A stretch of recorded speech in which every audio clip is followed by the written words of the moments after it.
Welcome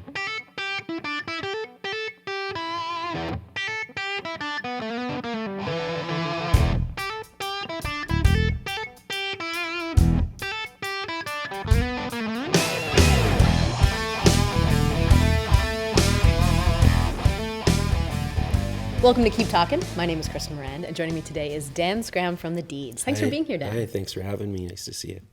So I really like the description, or sort of your band on your Facebook page. We can't sum up what we do as rock. We play music, and yes, we rock, but we're a style outside of styles. So tell me a little bit about your band and your role in it. Well, I'm the lead guy in the band. I sing and write the songs and play guitar and sing, and so that's my role. It's I built the band, I suppose, and yeah, we're our style really ranges. Sometimes it's rock, sometimes it's pop, and sometimes it's got a bit of jazz feel to it. So it's really hard to sort of pigeonhole, I guess. Yeah. So. Well, no one person, no one band is ever one thing, right? Yeah. It's kind of limiting. Yeah. So your website mentions your grandfather, Melvin Bedard, as a big influence. He was a Métis fiddle icon. Yeah. Can you share a story about just something you remember about him, about how he introduced you to music? Well, I guess the biggest thing, because I mean, he was around all my life playing, and I've been to various shows and things like that, and it wasn't as much that he sat down and taught me how to play, but I spent so much time at my grandparents' place. Every morning on a Saturday, I would usually wake up to the sound of his fiddle being tuned. And so I kind of just had that ingrained in me. So even more than lessons or anything like that was just being around it, waking up to those sounds. And I found at a very young age I could tune a guitar really well, and I had a really good ear just from growing up around that. So just those sounds are stuck in me forever. So that's kind of, I like really to cool. credit that to how I became a musician, I think. So yeah. Nice memory as well. Yeah, very nice.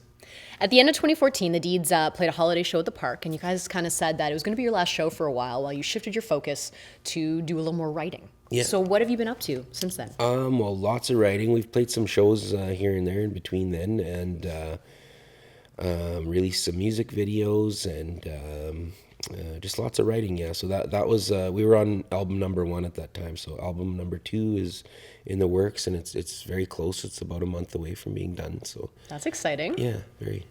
So do you have any plans for a release for that yet, or you just kind of want to finish it up and then sort of look to the future? Yeah, we were originally supposed to have it released like right around now. We had a death in the family. I recently lost my mom, so that had set back some of the time working on the album. Yeah, thank you.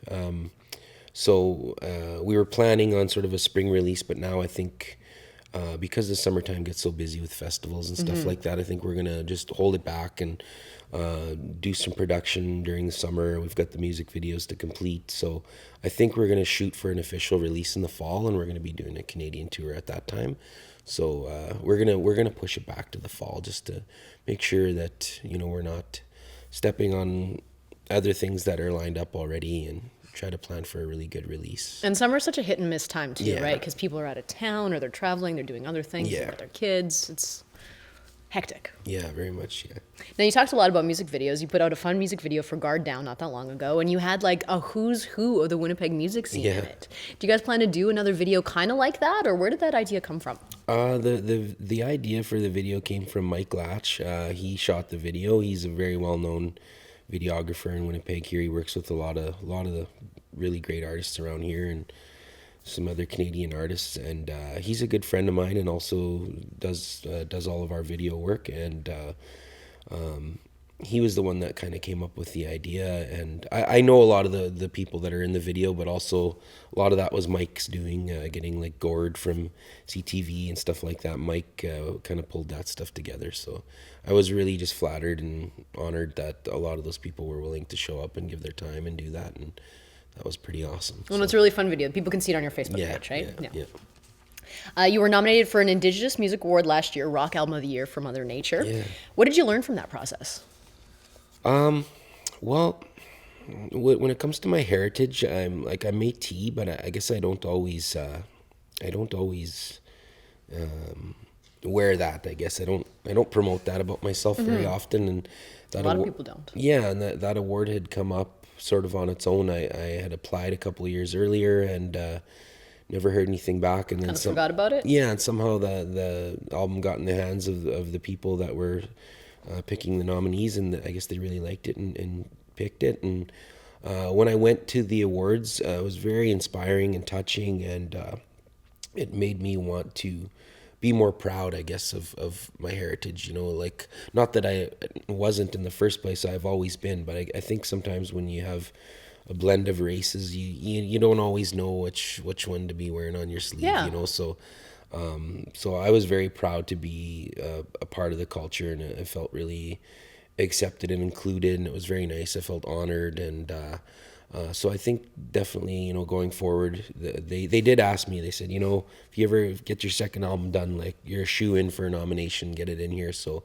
I think I would like to pursue that a little bit more, and try to be a bit more proud about it, loud and proud about it, as opposed to just like, hey, I'm this mixed I am also Canadian. yeah. So Awesome. Well, I hope to see another nomination in your future. That would be very great. soon. Yeah.